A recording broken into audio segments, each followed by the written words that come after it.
sou o Luís Antunes, sou People Experience Consultant, sou também coautor de 7 livros na área da gestão de recursos humanos e da felicidade organizacional e também sou professor convidado em algumas universidades portuguesas.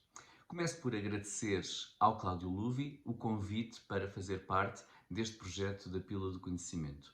É para mim um grande prazer estar aqui e hoje venho falar-vos de felicidade no trabalho.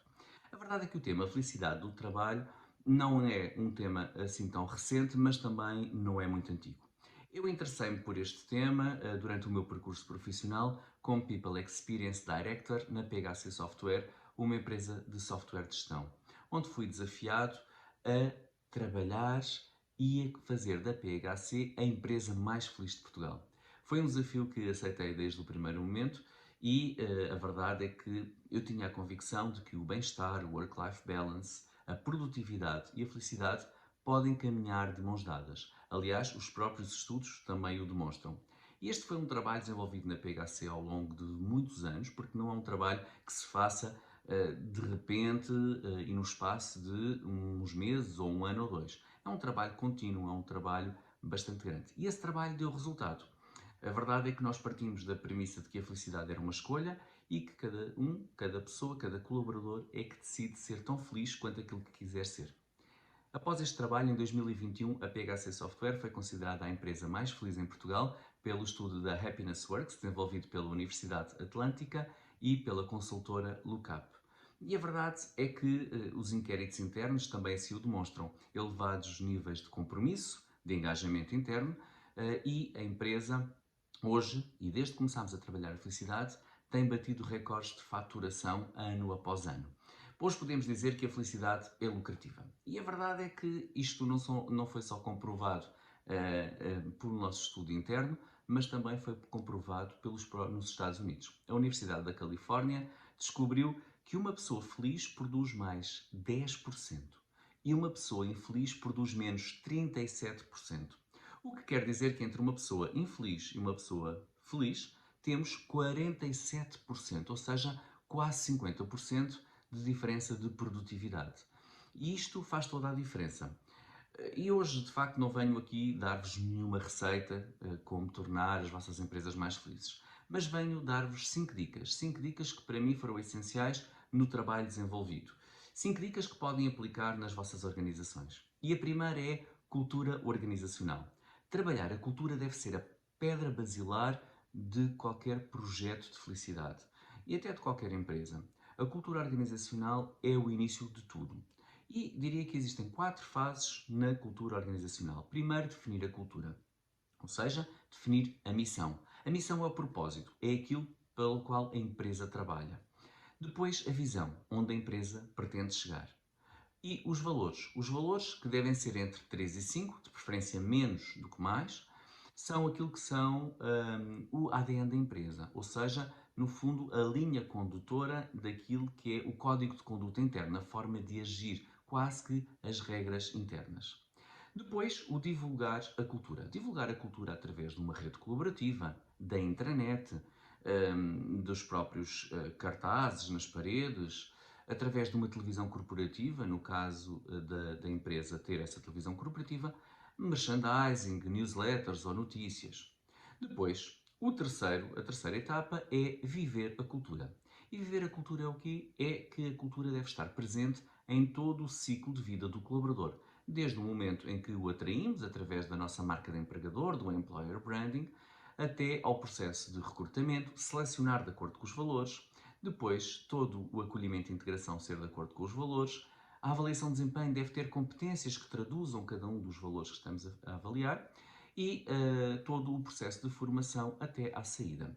Viver a cultura significa também dar prémios a quem mais vive a cultura, ter um calendário de atividades dentro da empresa, com workshops, formações, sessões, que traduzam também o viver os valores. E depois, medir a cultura.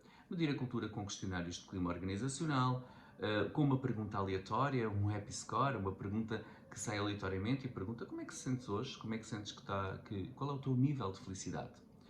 Depois, a segunda dica para trabalhar a felicidade nas empresas é o espaço físico e o espaço digital.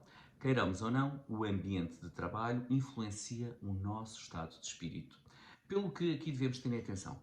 Começando pelo espaço de trabalho físico. Deve promover a colaboração, deve promover a interação entre todas as pessoas, deve ter espaços sociais. Por outro lado, também deve haver a preocupação com a temperatura, aquilo que é a iluminação e sonorização, o conforto do mobiliário e até a decoração. Hoje a grande tendência da decoração é o feels like home. É um anglicismo que significa que o escritório deve ter um grau de conforto de cores tal como temos em casa. Ou seja, deve ser agradável, deve promover o bem-estar. E essa é uma tendência grande. Há empresas que depois têm alguns benefícios, como fruta, a oferta do pequeno almoço ou café da manhã, ter, por exemplo, snacks também ao longo do dia, no espaço de copa ou na zona de refeitório. E por outro lado, também empresas têm nap room para uma pequena cesta, porque sabemos que ela pode aumentar em 20% a produtividade. Também têm ginásio ou academia para fazer exercício físico e ainda zonas de diversão, são outros exemplos. Depois o espaço digital. O espaço de trabalho digital deve promover a possibilidade de interação, interação entre colaboradores. Ter uma rede colaborativa que promova que se coloquem notícias, que cada um possa publicar informação, que todos possam aceder à mesma informação e não exista papel a circular, permitindo responder aos novos modelos de trabalho, em que temos uns colaboradores em casa, outros no escritório e todos trabalham em conjunto, independentemente de estar em casa, em qualquer sítio do mundo ou no escritório. E isso é importantíssimo. Terceira dica: comunicação e feedback.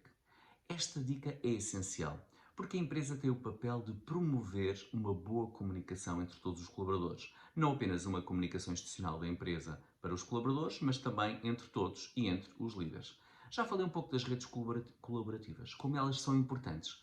Uma rede colaborativa é uma espécie de Facebook interno, onde toda a informação é colocada, desde projetos, notícias, artigos, instruções, regulamentos, onde é possível fazer comentários, adicionar informação, onde é possível ser até um depósito daquilo que é o conhecimento interno, a inteligência coletiva de uma empresa, que é, na verdade, a sua maior riqueza. Depois, outro aspecto importante são os líderes. Os líderes são talvez os mais importantes na promoção da comunicação numa empresa. Devem promover o feedback contínuo, o feedback aos seus colaboradores. E por isso o grande objetivo de um sistema de avaliação de desempenho é de facto promover o feedback. Sabemos que com feedback positivo ou de melhoria é que os colaboradores crescem e quanto mais frequente e contínuo for esse feedback, maior o crescimento, maior o ajustamento do ponto de vista de comportamento, maior a interação e maior a interatividade nas conversas. Por isso, um feedback verdadeiro, construtivo e frequente é essencial. Por outro lado, o feedback através de sistemas de avaliação de desempenho 360 graus.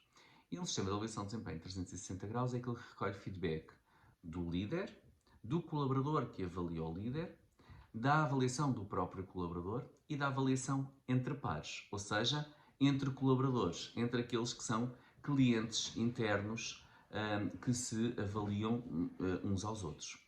Depois temos ainda a comunicação institucional da própria empresa, que não só pode ser feita na rede colaborativa, mas também através do próprio CEO. Por exemplo, uma prática em algumas empresas é o Ask the CEO, em que o CEO se disponibiliza, o diretor-geral se disponibiliza a responder online ou presencial a um conjunto de perguntas que os colaboradores fazem e isto evita que exista uma rádio alcatifa ou chamada conversa de corredor ou conversa de café. Quarta dica: elogio e reconhecimento. A McKinsey fez um estudo em que descobriu que no ano 2020, 23% das mulheres e 13% dos homens saíram das suas empresas por falta de reconhecimento. Mas porquê que o reconhecimento é tão importante? Bem, existem razões físicas e a primeira razão física é a dopamina. Quando alguém é reconhecido ou recebe um elogio, liberta um neurotransmissor no cérebro chamado de dopamina. A dopamina provoca-nos a sensação de prazer, a sensação de alegria, a sensação de satisfação. Por outro lado, isto também vai trazer um efeito comportamental, um efeito, na verdade, estudado por Pavlov. Quanto mais eu sou reconhecido, mais prazer eu sinto, através da libertação de dopamina, melhores comportamentos eu quero ter, fazer melhor trabalho para ser novamente reconhecido. e isso traz um efeito de maior produtividade. Depois, também tem vantagens para quem reconhece, para quem elogia. Vejam bem que um estudo publicado na revista Forbes descobriu que as pessoas que mais agradecem, que mostram maior gratidão, podem aumentar os seus níveis de felicidade em 25%. Portanto, felicidade e gratidão estão muito ligadas. Por outro lado, empresas com programas de reconhecimento interno conseguem diminuir o seu turnover, ou seja, a saída de colaboradores da empresa, em 31%, o que é importantíssimo. Quinta dica e última: colaboração, compromisso e engagement ou engajamento para com a empresa. E aqui os líderes fazem a diferença. Hoje as pessoas não abandonam uma empresa, hoje as pessoas abandonam líderes. Então o que fazer? Primeiro, garantir uma liderança próxima. Líderes distantes não são líderes, são chefes. Por isso, os líderes próximos promovem a motivação, a confiança e a proximidade, a relação e a conversa aberta. Promovem uma coisa muito importante, a segurança psicológica.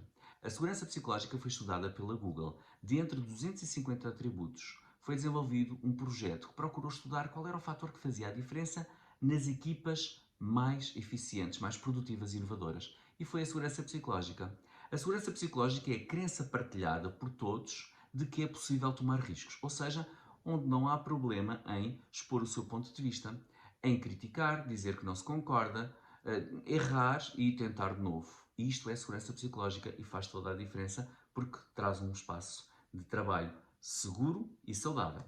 E pronto, era isto que tinha para vos falar. 5 dicas para tornar as vossas empresas mais felizes. Primeiro, a cultura organizacional, espaço de trabalho físico e digital, comunicação e feedback, elogio e reconhecimento, colaboração e compromisso na empresa. Agradeço a oportunidade para falar-vos aqui um pouco sobre felicidade no trabalho. Convido-vos a seguirem-me nas redes sociais, que vão ficar aqui na descrição do vídeo, e conto que me sigam para saberem um pouco mais sobre estes temas. Obrigado!